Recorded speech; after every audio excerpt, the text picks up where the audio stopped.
अब बात यह है कि लोग मांस के संबंध में इतनी गलत धारणा क्यों रखते हैं, मांस खाने के बारे में इतनी भ्रांतियां क्यों हैं। एक इंसान होकर भी कोई मांसाहार कैसे ले सकता है? आदमी मांस खाकर भी खुद को आदमी कैसे कह सकता है? मांस खाने वाले की प्रकृति अलग होती है, मांस खाने वाले का जीवन अलग होता है। वो आप जानवरों में देख सकते हैं, बहुत से विभेद हैं जिससे मांस खाने वाले अर्थात शाकाहारी और मांसाहारी के बीच एक बहुत मजबूत दीवार खड़ी होती है। इंसान अपनी जिह्वा लोलुपता के कारण मांस खाता है और गलत अवधारणा के कारण कि इससे हड्डी मजबूत होगी, कि सारा विटामिन मुर्गी में ही समाया हुआ है। ये गलत धारणा डॉक्टरों ने बता दी है, और वो डॉक्टर भी उन्हीं विश्वविद्यालयों से पढ़कर निकले हैं जहां मांसाहार का पोषण होता है।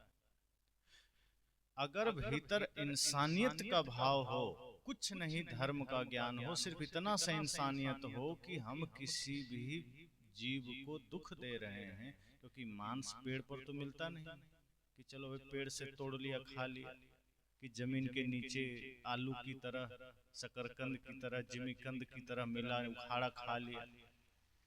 जब तक किसी जीव का दिल नहीं दुखेगा, जब तक किसी जीव की हत्या नहीं होगी, मांस आ ही नहीं सकता है।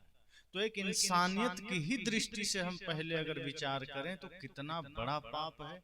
हमारे हाथ पर थोड़ा सा चोट लग जाए तो आदमी बाप बाप करने लगता है, और दूसरे जीव के गर्दन पर छुरी चला करके उसको कड़ाही में भूंज के खाता है। राक्षस नहीं है तो इंसान है। इसलिए अगर कोई मांसाहार करता है वो इंसान हो ही नहीं सकता। अंडा खाने वाला, मुर्गी खाने वाला, मछली खाने वाला, बकरा खाने वाला, गाय खाने वाला, सुअर ऊंट खाने वाला, किसी भी प्रकार के जीव को मारकर अगर कोई खा रहा है वो आदमी नहीं हो सकता, वो राक्षस है। इसलिए मैंने कहा कि जिसके जीवन में खान पान सही नहीं हो सका वो आचार विचार क्या सही करेगा? जिसका खाना ही ठीक नहीं हुआ उसका मन कहां से ठीक होगा? मांस तो छोड़ दीजिए, जो गलत प्रकार से धन कमा के भोजन करता है, जो गलत प्रवृत्ति से धन कमा के भोजन करता है, साहब तो यहाँ तक कहते हैं कि जिसका मन गंदा है वो भी राक्षस की श्रेणी में आता है। मांस खाने वाला तो बहुत दूर की बात हो, तो स्थूल भूल कर रहा है। जिसके जीवन में सूक्ष्म भूल हो रही है, छोटी त्रुटियां, कि हम मन से गंदा सोच रहे हैं, मन से हिंसा सोच रहे हैं। एक होता है शरीर से किसी को मारना और एक होता है मन से मारना। दोनों का पाप उतना ही है। शरीर से मारने पर इतना ही होता है, आप किसी आदमी को शरीर से मार दीजिए अर्थात उसकी हत्या कर दीजिए, अगर पकड़े गए तो फांसी होगी, आजीवन कारावास होगा। लेकिन मन से हम कितने बार लोगों को मार देते हैं, कुछ होता है? यहाँ तो नहीं होता। बाहर की अदालत को क्या पता मन से आपने क्या किया है, पर धर्म की जो अदालत है वहां उससे भी भयंकर दंड मिलता है, क्योंकि शरीर की हत्या से भी भयंकर रूप मन से की गई हत्या को बताया गया है, मन से किया गया पाप को बताया गया है। तो अगर हम भोजन ही खराब करेंगे तो मन खराब होगा, और मन खराब होगा तो हमारा कर्म खराब होगा। इसलिए बहुत गहरे सूत्र हैं कि अन्न बहुत सोच समझ के ग्रहण करना है। मांसाहार तो छोड़ ही देना है। भोजन भी जो हम लेते हैं शाकाहारी, तो ये ध्यान देना है कि वो शाकाहारी है कि नहीं। दाल चावल खा करके भी हम शाकाहारी नहीं हो पाते हैं, मेवा मिष्ठान खा करके भी हम शाकाहारी नहीं हो पाते हैं, दूध दही खा के भी हम शाकाहारी नहीं हो पाते, क्योंकि हमारा मन गंदा होता है। पवित्र मन है तो सूखी रोटी खाना भी अमृत तुल्य है, लेकिन अगर मन गंदा है तो हम कितना भी अपने आप को शाकाहारी बोले, हम शाकाहारी नहीं हैं। इसलिए संतों ने कहा कि मन अच्छा रखने के लिए हमारा अन्न अच्छा होना चाहिए, आहार अच्छा होना चाहिए। और सभी शास्त्रों में कहा गया, सभी संतों ने, सभी मनीषियों ने कहा कि सोच विचार कर भोजन लेना। ये अंडा मुर्गी मांस मछली ये आदमी का भोजन नहीं है। और वैज्ञानिक दृष्टि से देखें तो भी शरीर आपका अलाउ नहीं करता है। मांसाहार जो भी प्राणी करता है, जो प्रकृति से मांसाहारी, आप उसका शरीर और उसका रंग रूप देखिए। जो शेर है, बिल्ली है, कुत्ता है, ये सब जितने मांसाहारी है, इसको आप देखिए, उसके आगे के दो दांत नुकीले होते हैं मांस को चीरने फाड़ने के लिए। पहले से प्रकृति ने औजार दे दिया। और आदमी का है, राक्षस वाला दांत है किसी को? नहीं है। बैल के पास, गाय के पास, बकरी के पास, गधा के पास नहीं है, क्योंकि ये सब शाकाहारी हैं, प्रकृति रूप से शाकाहारी। मनुष्य भी प्रकृति से शाकाहारी है, मांस इसके अनुकूल नहीं है। किसी जीव जंतु को मारकर खाना ये इसका धर्म नहीं है। आप देखिए, जितने भी मांसाहारी प्राणी हैं, जितने भी, उसको पानी दे दीजिए पीने के लिए, वो जीभ से पीता है, लप लप करके, कंठ से नहीं पी सकता। लेकिन जितने शाकाहारी प्राणी हैं, आप हम सब, गाय भैंस बैल बकरी, सब मुंह लगा के कंठ से पानी पीता है, घूंट घूंट करके। तो ऐसे कुछ भेद हैं। जितने मांसाहारी प्राणी हैं, जब उसके बच्चे जन्म लेते हैं तो सबकी आंखें बंद रहती है, किसी की खुली नहीं रहती। आप अपने आसपास देखिए, बिल्ली का बच्चा जन्म ले, कुत्ता का ले, वो कुछ समय, कुछ देर, उसकी सबकी आंखें बंद रहती है, खुली नहीं रहती। पर जितने शाकाहारी प्राणी हैं, उसके बच्चे धरती पर जन्म लेते हैं, आंख खोल के जन्म लेते हैं।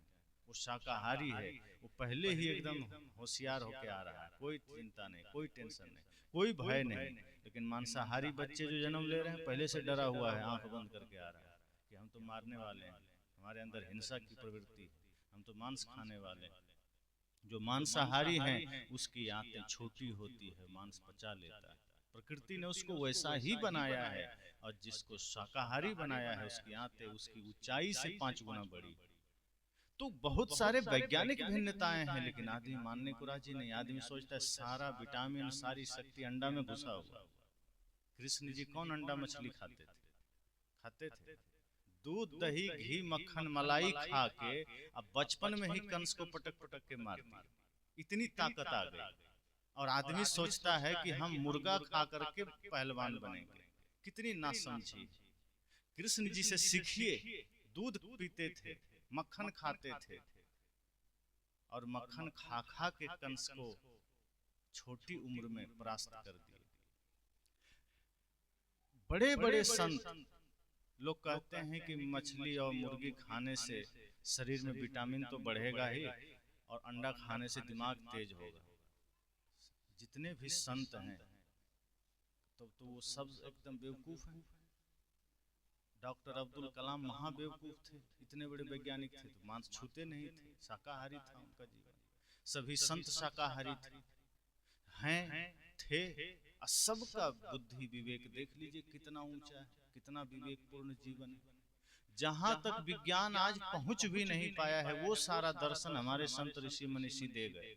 और आज भी विज्ञान उसके आगे पीछे घूम रहा है कि अब कुछ पता चल जाए, कुछ पता चल जाए।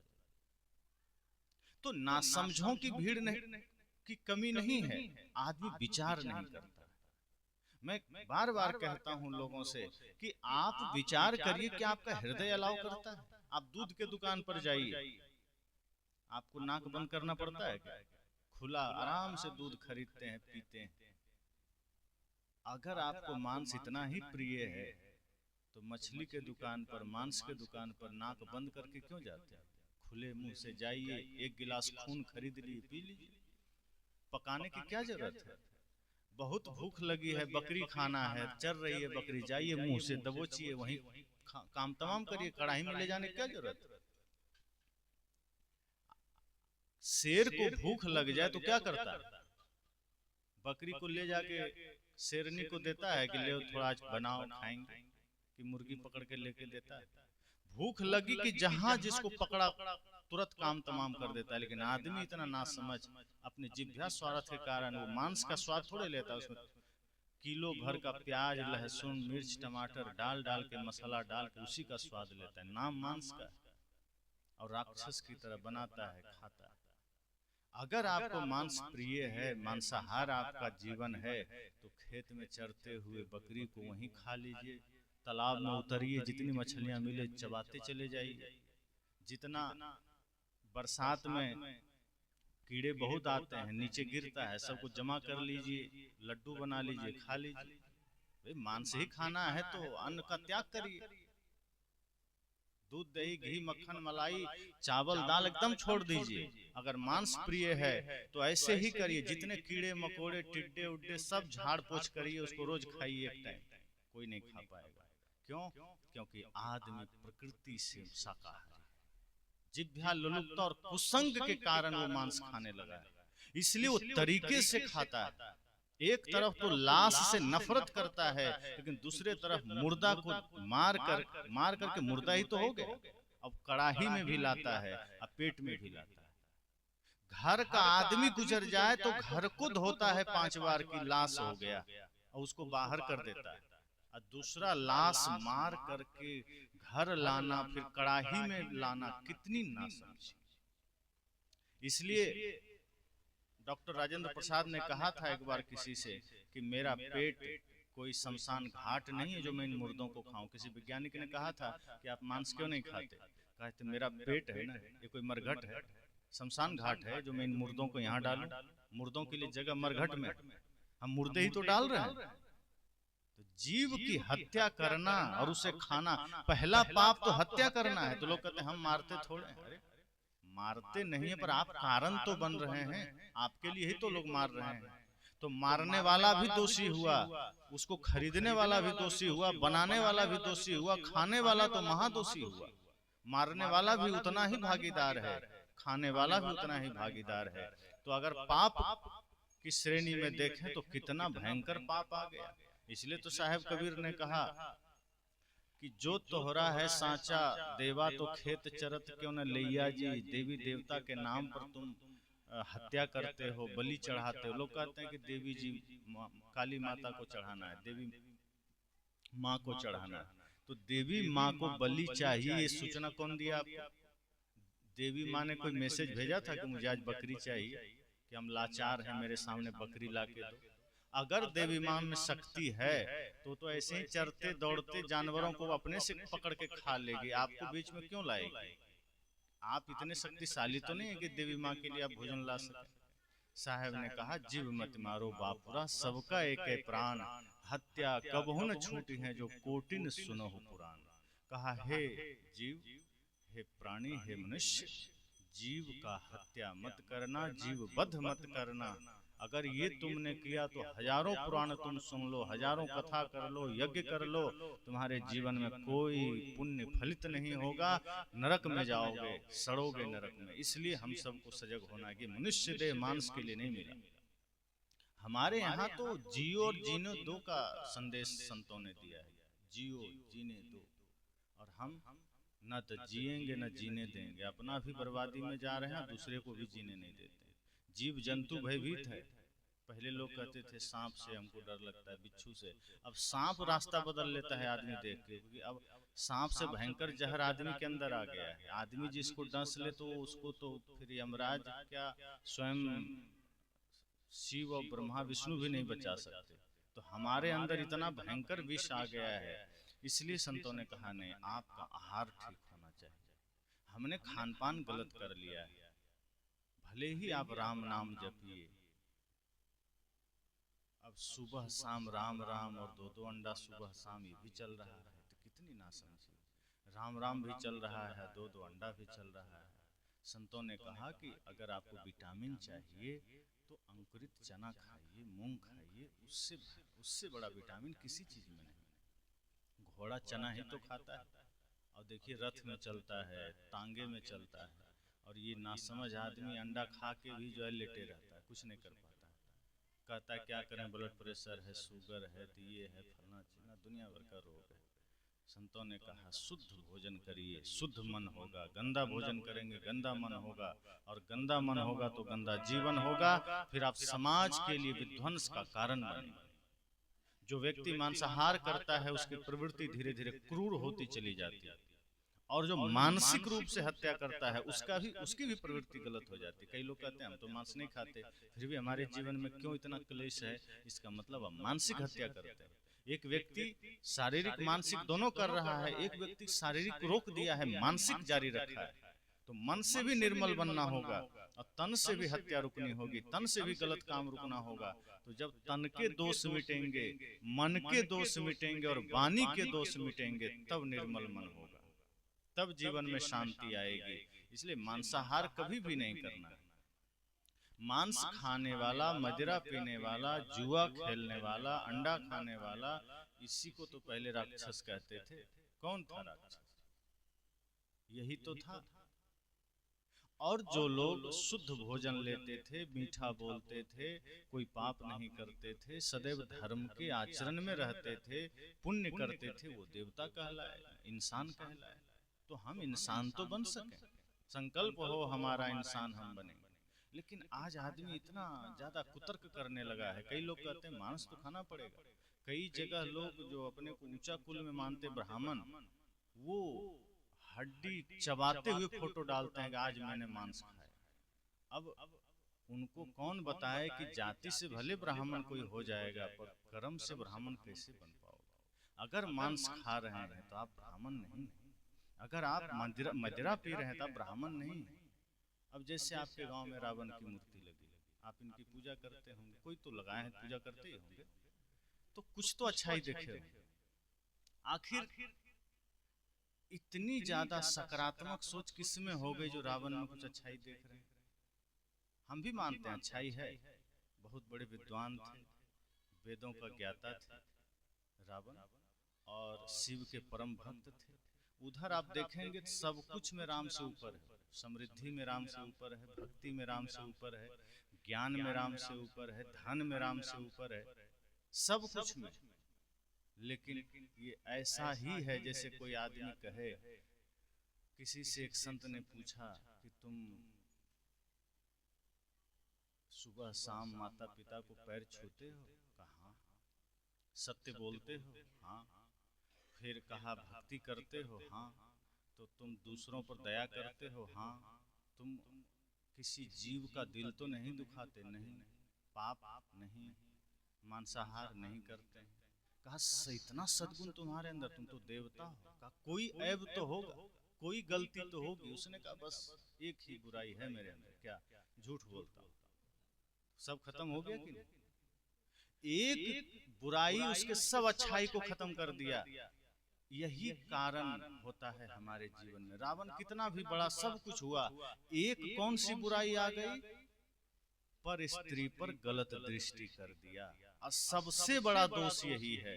अगर ये नहीं होता तो शायद वो राम से भी बड़े माने जाते। एक दोष, ब्राह्मण कुल में जन्म लेने वाला आदमी रावण सीधे ब्रह्मा जी के लिंक रखता था, राक्षस बन गया।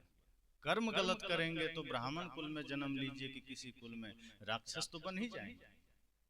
और ये संसार क्या, ये धर्म का विज्ञान ऐसा है कि किसी को नहीं छोड़ता। जैसा करेंगे वैसा पाएंगे। आज अगर आप किसी जीव की हत्या कर रहे हैं तो कल आपकी हत्या उसी तरह से होगी। ये सत्य है, इसमें कहीं कोई संकोच की बात नहीं है, कहीं कोई किंतु परंतु की बात नहीं है। आप किसी को कष्ट दे रहे हैं, आपको मिलेगा उससे 4 गुना कष्ट मिलेगा। अगर हम किसी का दिल दुखा रहे हैं, हमारा भी कोई दुखाएगा, क्योंकि हम जैसा करते हैं वैसा हमें मिलता है। अगर हमने किसी का दिल दुखाया, किसी की हत्या की है, हमने मांस खाया, मदिरा पी है, हमने पूरा गलत कर्म किया है, तो इतना भयंकर हमारा आगे आने वाला कल होने वाला है कि हम सोच भी नहीं सकते। इसलिए संतों ने कहा संभल जाइए, आज जागृत हो जाइए, अपने जीवन में संकल्प लीजिए हमें अच्छे कर्म करना है। विज्ञान के नाम पर अनर्थ मत करिए।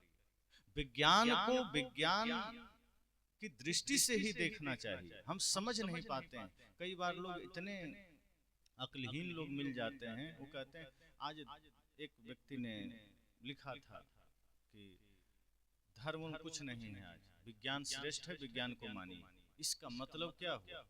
इसका मतलब हुआ कि ना उसे विज्ञान का ज्ञान है, ना धर्म का ज्ञान। इसका अर्थ इतना ही हुआ। क्यों? क्योंकि विज्ञान भी गलत नहीं है और धर्म तो गलत है ही नहीं। पहली बात, विज्ञान को हमें समझना पड़ेगा। विज्ञान शरीर है, आत्मा धर्म है। अब सोचिए, शरीर पड़ा और आत्मा निकल जाए तो विज्ञान क्या करेगा? हर किसी के साथ शरीर और आत्मा दोनों है ना।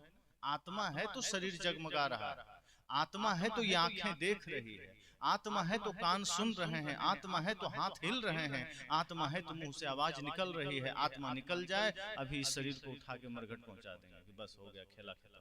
तो विज्ञान तो है, काहे कुछ नहीं हो रहा।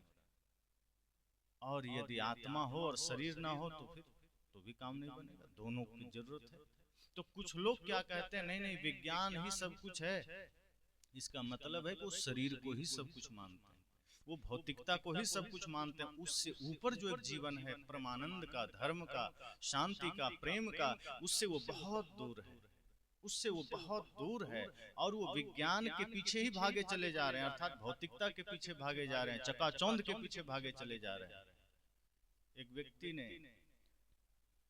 YouTube पर एक पोस्ट डाला था, अभी जो वर्तमान में हमारे वृंदावन में एक महाराज हैं प्रेमानंद बाबा, सब जानते होंगे, बड़े निर्मल संत हैं, भले ही वो राधा नाम जपते हैं, लेकिन उनके जीवन में जो साधना है, जो उनके भीतर का जो आनंद है, आप देखेंगे किसी के प्रति उनके हृदय में लेश मात्र भी द्वेष नहीं है।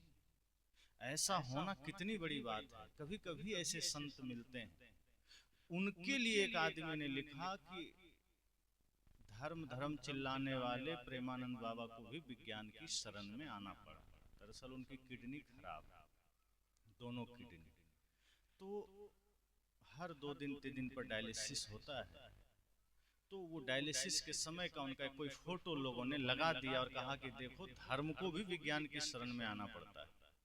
अब मैं देखा तो मैं बहुत देर तक पहले हंसा, ये क्या मामला है। डालने वाला लगता है सच में दिमाग से पैदल है, उसका फीता उतर गया है। पहली बात तो धर्म कौन है और विज्ञान कौन है, यही नहीं सोचा। प्रेमानंद जी बाबा का शरीर धर्म है कि वो उनकी आत्मा धर्म है, उनका आचरण धर्म है। और धर्म ही क्या है यही तो पहले सोचना है। धर्म एक आचरण है, सत्य धर्म है, अहिंसा धर्म है, प्रेम धर्म है, दया धर्म है, भक्ति धर्म है। जो इसको धारण करे वो धार्मिक है, जो प्रेम को धारण करता है, जो सत्य को धारण करता है वो धार्मिक है। तो अस्पताल गया कौन? शरीर। तो प्रेमानंद बाबा हो चाहे कोई भी बाबा हो, किसने कहा कि मेरा शरीर ही धर्म है?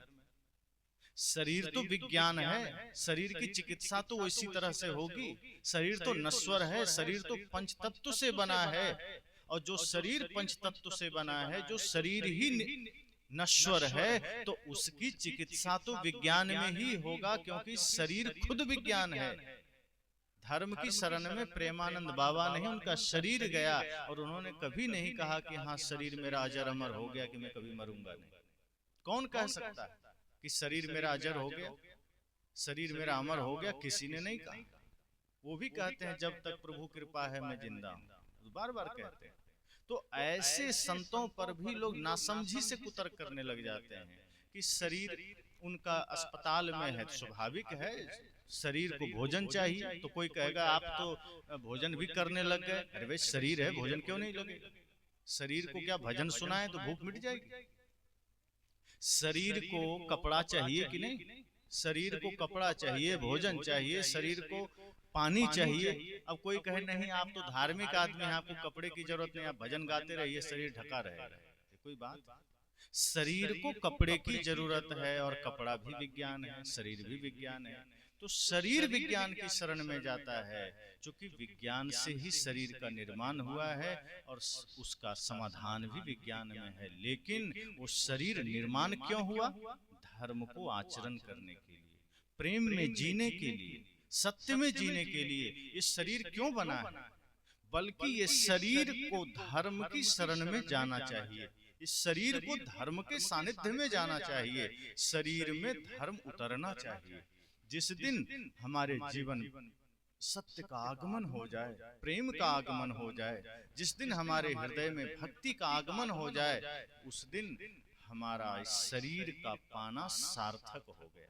लेकिन ऐसा कब होगा? जब शरीर को हम शरीर के भाव से देखेंगे, उसके हर एक तरह से ध्यान रखेंगे, शुद्धि का, उसके हर एक स्वास्थ्य का ध्यान रखेंगे। हम शरीर को लापरवाही से जिए चले जा रहे हैं।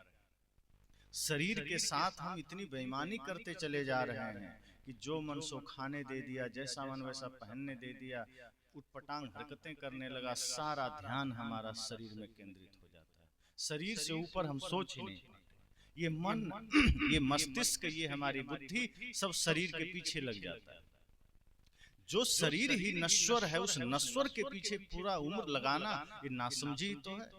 जो अनिश्वर है, जो नश्वर से ऊपर है, अगर हम अपना चित्त, हम अपना ध्यान वहां लगाएं तो शायद वो भाव हमारे शरीर को भी सुरक्षा प्रदान करे। आप जैसा अपने मन को बनाते हैं, आपका शरीर वैसा हो जाता है।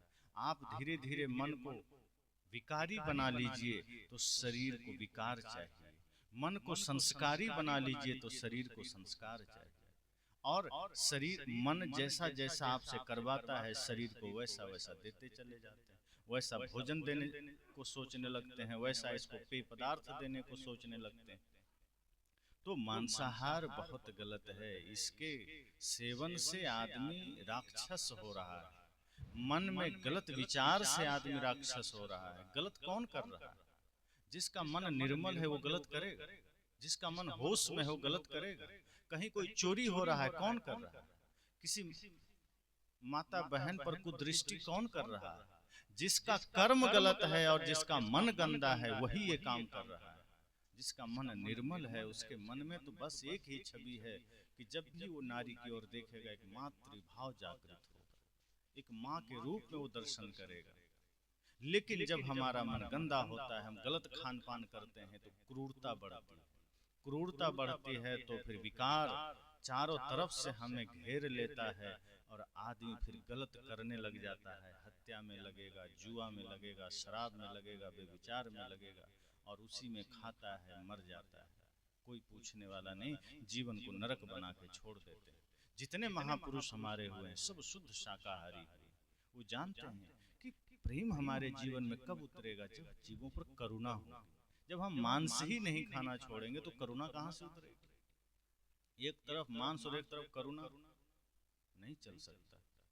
कुछ ऐसे महात्मा बुद्ध को मानने वाले लोग हैं जो भगवान बुद्ध के करुणा का भी मजाक उड़ा रहे हैं। जब भी कोई उदाहरण दिया जाए, अभी जस्ट एक दो दिन ही हुआ है, मैंने सदगुरु कबीर का एक पद रखा था, हरिजन 4 बरन से ऊंचा। इस साहब ने कहा है। वैसे तो जो पिछड़ी जाति के लोग हैं, लोगों ने उसे हरिजन कर दिया, पर साहब कहते हैं नहीं, ये गलत बात है। लोग अपनी नासमझी में हरिजन उन्हें बोल दिए, पर सदगुरु कबीर का बड़ा सुंदर अर्थ है। वे कहते हैं हरिजन 4 बरन से ऊंचा। हरि अर्थात गुरु, गुरु का जो जन है, जो गुरु के साथ लगा है, हम भगवान से भी कह सकते हैं कि जो भगवान का जन है, कोई दिक्कत नहीं। जो परमात्मा का है, जो हरि का है, जो गुरु का है, वो 4 बरन से ऊंचा है। उससे ऊंचा फिर कोई नहीं। तो लोगों ने कहा कैसे? तो साहब ने कहा नहीं मानो तो साखी दिखाऊं, सबरी के फल खायो जूठा। ये साहब ने उदाहरण दिया। मैंने उसमें कहा कि यद्यपि रामायण में कहीं ये चर्चा है नहीं कि राम ने सबरी के जूठे बेर खाए, पर ये कथा चल रही है पूर्वज से। तो सदगुरु कबीर ने मात्र उदाहरण लिया है कि राम को भगवान मानते हैं, लेकिन फिर भी सबरी के द्वार पर जब वो गए तो जूठे फल खा लिए। अर्थात सबरी हरि का जन है, वो गुरु का आदमी है, वो गुरु के, उनके जीवन में गुरु हैं, भगवान हैं, उनके जीवन में भक्ति है, इसलिए वो बहुत ऊंची है। वहां राम भी गए तो उनके फल इतने भाव से स्वीकार किए। नहीं मानो तो साखी दिखाऊं, सबरी के फल खायो जूठा। और आगे उसमें बात आई है कि दुर्योधन घर मेवा त्यागे, साग विदुर घर खाए रूखा। दुर्योधन जैसे राजा का फल, मेवा, मिष्ठान, 56 प्रकार का भोजन त्याग दिया कबीर साहब ने। अब विदुर जी दासी पुत्र, उनके घर जाकर के उनका साग रोटी ही खा लिया। तो ये एक मात्र उदाहरण है, लेकिन एक बौद्धिस्ट ने लिखा कि कबीर पंथी बर्बाद हो गए। कबीर को कुछ नहीं आता था और ये लोग कुछ नहीं जानते। रामायण झूठी, शंभू का वध करने वाला राम महान कैसे हो जाएगा? अब वो सामने नहीं था, नहीं तो हम कहते कि ना समझ आदमी, जब रामायण ही झूठी है फिर शंभू का वध कौन कर दिया? अगर तुम पहले ही मान रहे हो कि रामायण झूठी है, रामायण काल्पनिक है, तो जो काल्पनिक ही है फिर शंभू वध को लेकर इतना रोते क्यों? और यदि असली है तो शंभू वध का प्रसंग छोड़ के राम का असली कुछ आचरण वो भी तो है। जब रावण पूजा जा सकता है तो राम के अंदर क्या इतना आदर्श नहीं है कि उसको हम थोड़ा सा सम्मान दे सके? आज भाई भाई का दुश्मन बना है इस समय, आज भाई भाई के साथ द्वेष कर रहा है, भाई भाई का जमीन हड़प रहा है। कम से कम राम से यही मर्यादा सीख लो, कम से कम माता पिता का सम्मान करना राम जी से सीख लो, कम से कम मर्यादा सीख लो। आज आदमी अपने पति के अलावा 5 लोगों पर कुदृष्टि कर रहा है, 5 महिलाओं पर। कम से कम राम से यही सीख लो कि कैसे अपने पत्नी के साथ हम जिम्मेदारी से रहें। भाई के लिए राम ने अयोध्या छोड़ दिया, एक कम बड़ी बात है। अगर लोगों ने उनसे कहा कि आपको दुनिया आपका नाम लेती है, ऐसा कौन है जो आप भजते हैं? राम ने क्या कहा? भरत सरिस को राम स्नेही, जग जपे राम राम जपे जेही। उन्होंने कहा भरत से प्यारा कौन हो सकता है? तो जिस राम के हृदय में भाई के लिए इतना प्रेम है, हम उसको एक प्रसंग जोड़ देते हैं उत्तरकांड का और लगे हाय तौबा कर। भाई सदगुरु कबीर ने सिर्फ उदाहरण दिया क्या कि इस तरह से शास्त्रों में बात आई है, तो इससे ये होता है कि हाँ, ये हरिजन के नाम पर किसी को धोखा मत दो। ये हरिजन बहुत श्रेष्ठ हैं। कोई कुछ भी अपने को मान लेकिन ये नीच है, ये पिछड़ा है, तो उसके कहने से हो जाएगा। जो भी इन इतिहास में जो लोग अपने कर्म को महान बनाया वो पूज्य हो गया। संत रैदास पूजे गए कि नहीं? माता सबरी पूजी गई कि नहीं? और संत रैदास को तो मीराबाई ने गुरु बनाया। वो राजा की पुत्री थी, चाहती तो जाति के नाम पर छोड़ सकती थी, लेकिन उन्होंने कहा गुरु मिलो रैदासा। इतना भाव से उसने गाया कि हमें गुरु रैदास मिल गए। सोचिए कितने महान रहे होंगे संत रैदास। तो अच्छे कर्म करके तो महान बनना नहीं है, कमियां खोज खोज करके हम कौआ बन जाते हैं, जहां तहां चोंच मारने लगते हैं। अच्छी चीजें दिखती नहीं है, बुराई में चोंच मारना है। अब वो ऐसी मानसिकता है। लेकिन खुद आप बौद्धिस्टों को देखिए, वो मांस खाते हैं, तंबाकू खाते हैं। श्रावस्ती जाना हुआ, मैं देखा वहां जितने बौद्धिस्ट के चोला में लोग थे, कोई तंबाकू रगड़ रहा है, कोई सिगरेट पी रहा है, कोई गुटखा खाए हुए भैर मुंह, और मांस तो खूब खाता है। और वो कहता है हम बुद्ध के भक्त हैं। बुद्ध के नहीं, बुद्धू के भक्त। जो बुद्ध का भक्त होगा उसके हृदय में करुणा होगी, वो नशा से दूर होगा, दुर्व्यसन से दूर होगा, छल से दूर होगा, हिंसा से दूर होगा। तो बुद्ध के नाम पर भी आज भयंकर पाप चलते हैं। लोग कहते हैं हम बुद्ध हैं, लेकिन एक गर्व की बात है कि पूरे भारत ही नहीं, पूरे दुनिया में कबीरपंथी जहां भी है मांस से दूर है, गलत भोजन से दूर है। इसलिए ये गर्व की बात है। लेकिन ये बौद्धिस्ट लोग बुद्ध के नाम भी जब बाजार में से बेच रहे हैं, उसका नाम खराब कर रहे हैं। वो कई जगह आप देखेंगे वो मुर्गी तलते हुए फोटो डालेंगे कि हम तो पिछड़ी जाति से बुद्ध भगवान को मान रहे हैं। पिछड़ी अगड़ी से मतलब नहीं, तुम गलत काम कर रहे हो, तुम राक्षस हो, इतना जान लो। भगवान बुद्ध तो इतने करुणावान थे कि जब वो बुद्धत्व नहीं पाए थे, सन्यास जीवन में नहीं आए थे, और हंस पर बाण चलाने कहा गया तो देवदत्त ने चलाया, और बाण लगते ही बुद्ध के हृदय में, सिद्धार्थ के हृदय में करुणा जगी। उस समय उनके हृदय में करुणा जगी और प्रतियोगिता छोड़ दिया, बल्कि उस हंस को गोद में ले करके उसका सहलाने लगे। तो ऐसे महानतम बुद्ध का नाम बेच करके तो बौद्धिस्ट खा रहे हैं। वो कहते हैं कबीरपंथी को कुछ नहीं आता। भाई उदाहरण समझाने के लिए होते हैं, कहानियां समाज में जागृति के लिए होती है। वो उसको सत्य मानकर उसके पीछे नहीं भागना है। जैसे बच्चे जिद करते हैं कि वो क्या है चंद्रमा, तो माँ बाप कहते हैं देखो उधर चंद्रमा, देखो उधर चंद्रमा। तो ये उंगली सिर्फ इशारा करता है चंद्रमा की ओर। अब बच्चे उंगली पकड़ लेते हैं यही चंद्रमा है, तो ये चंद्रमा थोड़े, ये इशारा है।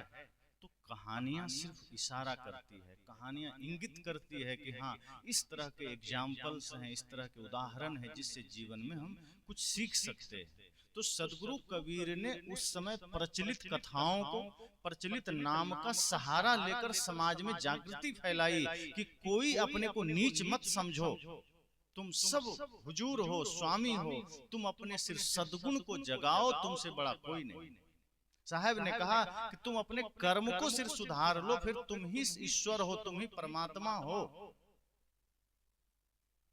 ज्यों तिल माही तेल है, त्यों चकमक में आग, तेरा साईं तुझ में जाग सके तो जाग। साहब ने कहा कि अपने को हीन मत समझना, अपने को नीच मत समझना। ये उदाहरण देकर के उन्होंने लोगों को जागृत किया। लेकिन अब समझने के लिए अकल भी तो चाहिए। अब सूरज को देखना है तो दिन में ही तो देख सकते हैं ना, रात में देख पाएंगे सूरज को? कोई कहे नहीं मैं 1,00,000 वाट का बल्ब जला के देखूंगा, दिखेगा? सूरज को देखने के लिए सूरज का ही प्रकाश चाहिए, दूसरे के प्रकाश में सूरज को नहीं देख सकते। सदगुरु कबीर को समझने के लिए कबीर की बुद्धि चाहिए, सबके समझ में नहीं आ सकते।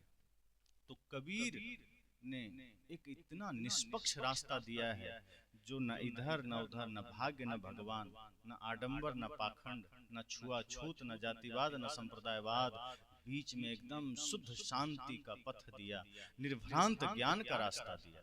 जिसको सदगुरु कबीर में कमियां दिखे समझ जाना कि वो लोग राक्षस वंश के। सदगुरु कबीर एक ऐसे महानतम संत हैं जो सर्वोपरि संत हैं, शिरोमणि हैं, संत सम्राट। और वो कभी नहीं कहे कि राम गलत है, कृष्ण गलत है, बुद्ध गलत है, महावीर गलत है। सदगुरु कबीर ने कहा सबने अपने अपने समय में अच्छी अच्छी बातें कही, उनके प्रति हमारी मान्यताएं गलत होती है। राम गलत नहीं है, राम के प्रति जो हमने आडंबर पाला है वो गलत है। कृष्ण के प्रति जो हमने अंध भक्ति पाली है वो गलत है। अब कृष्ण की भक्ति कर रहे हैं और इधर हम नफरत फैला रहे हैं। भाई जो कृष्ण का नाम ही प्रेम से जुड़ा है, जो सृष्टि को प्रेम का संदेश दे रहे हैं, उनकी पूजा कर रहे हैं, इधर हम घृणा फैला रहे हैं। साहब कहते हैं ये अंधभक्ति है, मैं इसका विरोध करता हूँ। राम के प्रति हमारी भक्ति है तो भक्ति का अर्थ क्या है? साहब कहते हैं भाई से प्रेम रखो, माता पिता का सम्मान करो, शुद्ध जीवन जियो, ये राम की भक्ति है। हनुमान की भक्ति करो, कोई दुख की बात नहीं। हनुमान जी शाकाहारी हैं, बाल ब्रह्मचारी हैं, ज्ञानी हैं, शक्तिशाली हैं, ऐसा बनो तो हनुमान भक्त है। अब खुद सुबह शाम मुर्गी खरीदे चल रहे हैं और हनुमान जी का नाम ले रहे हैं, तंबाकू छूट नहीं रहा है, हनुमान जी का नाम ले रहे हैं, तो मांस खाए चले जा रहे हैं, बुद्ध का नाम ले रहे हैं। साहब कहते हैं गलत बात है। तो बहुत से नासमझों की भीड़ है जो उटपटांग हरकतें करते हैं बुद्ध के नाम पर, उल्टी पुल्टी बातें करते हैं जो गलत है। सबसे पहला काम वो लोग ये करें कि अपने अपने स्तर से अपना जो गलत खान पान है वो छोड़ दें, नशा छोड़ दें, दुर्व्यसन छोड़ दें, जीवन बदल जाएगा। बुद्ध ने कभी मांस खाने के लिए नहीं कहा, बुद्ध ने करुणा का संदेश दिया है। उनके नाम पर एक मिथ्या भ्रम चलता है कि बुद्ध ने कह दिया जो मिले खा लो, तो जीव का लोलुप आदमी सब का मांस भी खा लेते हैं। तो बुद्ध की शिक्षा का गलत इस्तेमाल हुआ ना। जो मिले वो खा लो का मतलब है कि फरमाइश मत करो। तो मांस मिल गया, मांस भी खा लिया, तब से खाने लगा। आप देखिए भारत के अधिकांश बौद्धिस्ट सब एकदम एक नंबर के मांसाहारी होते हैं। तो ये गलत बात है। खान पान जिसका भी बिगड़े, चाहे वो बुद्ध को मानता हो, चाहे कृष्ण को मानता हो, चाहे वो राम को मानता हो, आदमी हो ही नहीं सकता। आदमी बनना है, आहार शुद्ध करना होगा, आहार शुद्ध होगा तो हमारा विचार शुद्ध होगा, विचार शुद्ध होगा तो ये समाज शुद्ध होगा, वरना ये समाज नरक बना रहेगा। और हम लाख मंदिर जाएं, लाख सत्संग करें, हमारे घर में शांति नहीं आ सकती, हमारा घर, हमारा परिवार स्वर्ग नहीं बन सकता। इसलिए मंदिर अगर बनाना है तो अपने घर को बनाइए, दिव्यता प्रदान कीजिए अपने घर को। यही मंगल कामना है। अंतिम दिन है, हृदय से शुभकामना है आप सबके जीवन में सदैव ज्ञान भक्ति वैराग्य की त्रिवेणी बहे और सबके जीवन में शुद्ध ज्ञान शुद्ध भक्ति का आगमन हो, जीवों पर करुणा का भाव जागृत हो, किसी को दुख न दें, सदैव एक दूसरे के साथ प्रेम का व्यवहार हो, जीवों पर करुणा का व्यवहार हो। इसी मंगल कामना के साथ वाणी को विराम देता हूँ।